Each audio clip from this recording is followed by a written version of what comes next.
Hello বন্ধুরা, আসসালামু আলাইকুম। শিহাব 360-তে আপনাদের সকলকে স্বাগত জানাচ্ছি। আমি জিএম শিহাব।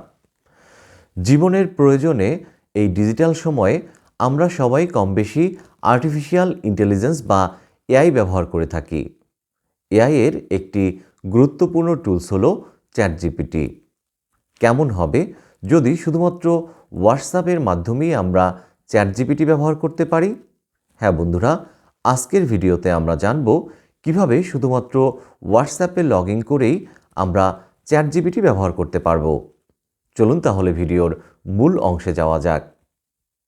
হোয়াটসঅ্যাপে চ্যাটজিপিটি ব্যবহার করতে হলে আমাদেরকে প্রথমেই আমাদের মোবাইলে থাকা হোয়াটসঅ্যাপটি ওপেন করতে হবে।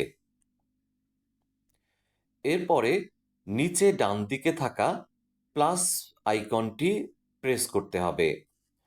এরপরে কন্ট্যাক্ট লিস্টের প্রথমে যে নাম্বারটি আছে, অর্থাৎ যেখানে ইউ লেখা আমাদের নাম্বারটি, সেই নাম্বারটির উপরে প্রেস করতে হবে। এরপরে এখানে একটি নাম্বার টাইপ করতে হবে, যেটি হলো +180042847 এই নাম্বারটি সেন্ড করে দিন। এরপরে এই নাম্বারটির উপরে প্রেস করুন।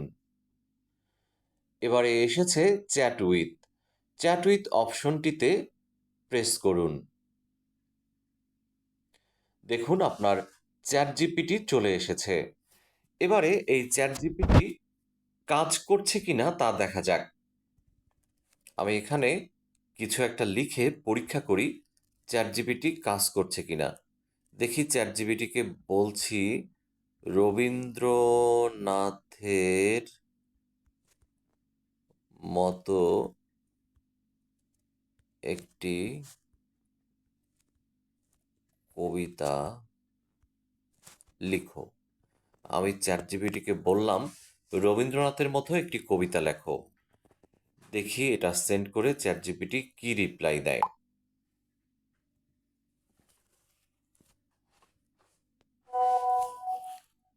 বাহ, দেখুন চ্যাটজিপিটি রবীন্দ্রনাথ ঠাকুরের মতো একটি কবিতা লিখে দিয়েছে। শিরোনাম দিয়েছে একলা পথের গান। বাহ, চমৎকার কবিতা। অতীতের ছায়া ভবিষ্যতের আশা যাত্রা বেঁধে চলে যায়, থেমে থাকে না। হৃদয়ের গভীরে যে কাঁপন, সে তো বয়সের হাওয়া জানে না। তুমি যদি না হও আমি তো নিজেই পথের পথিক। বাহ, চমৎকার। আমি কবিতা আবৃত্তি ততটা ভালো পারি না, পারলে সম্পূর্ণটা পড়ে শোনাতাম আপনাদের।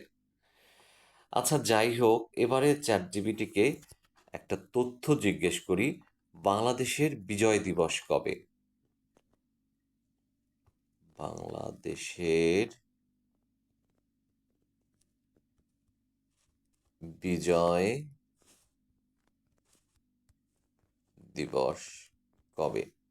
সেন্ড করে দেখি চ্যাটজিপিটি কি উত্তর দেয়। বাহ, খুব সুন্দরভাবে চ্যাটজিপিটি উত্তর দিয়েছে। বাংলাদেশের বিজয় দিবস 16 ডিসেম্বর। এদিন 1971 সালে পাকিস্তানি বাহিনীর আত্মসমর্পণের মাধ্যমে বাংলাদেশ মুক্তিযুদ্ধের পরিসমাপ্তি ঘটে এবং বাংলাদেশ স্বাধীনতা লাভ করে। এটি বাংলাদেশের জাতীয় ঐতিহ্য এবং গৌরবময় একটি দিন, যা প্রতি বছর উদযাপিত হয়। চমৎকার। প্রিয় দর্শক, তাহলে দেখতেই পেলেন কিভাবে হোয়াটসঅ্যাপ ব্যবহার করে চ্যাটজিপিটি ব্যবহার করা যায় এবং চ্যাটজিপিটি কিভাবে বিশ্বকবি রবীন্দ্রনাথ ঠাকুরের মতো কবিতা লিখে দিতে পারে। প্রিয় দর্শক, ভিডিওটি ভালো লাগলে লাইক, শেয়ার ও কমেন্ট করতে ভুলবেন না। ধন্যবাদ সবাইকে।